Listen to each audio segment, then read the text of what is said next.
The enormity of the damage is hard to fathom. Each of those 3,600 lives lost carries a story. And for a Kapolei family, the loss is incredibly personal. 7 of their relatives died in the storm, but they've had little time to grieve. KITV4's Brenton Awa is here to tell us about how they're trying to help other family members now stuck in the aftermath. Brenton.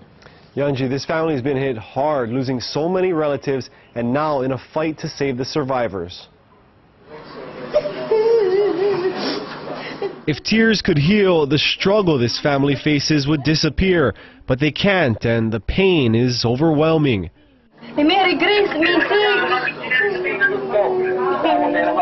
This family is desperate for any news from family members in Tacloban, and each update is heart-wrenching. Right now, we are desperate for our nephew to come. These sisters didn't want to go public with their story, but felt they had to because they need help so badly after losing 7 family members in Typhoon Haiyan. My heart is bleeding right now because I was thinking that they are all together. This photo was posted on Facebook just hours before their relatives were killed. Maribel and Myla had 2 sisters in Tacloban, one 8 months pregnant, with 5 nieces and a nephew who took shelter in the bottom floor of a hotel.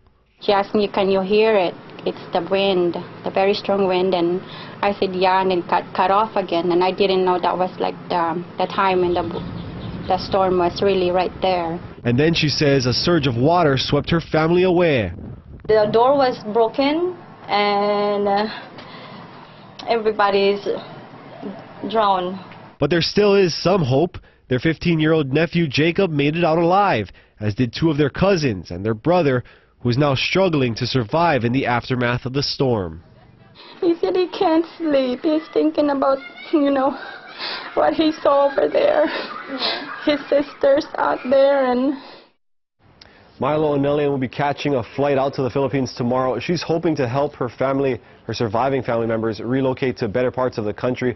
The family is also trying to bring back their orphaned nephew, but they need help finding a way to do that. They've set up a Murillo Family Memorial Fund. You can donate at any Bank of Hawaii. Yanji, Kenny, back to you.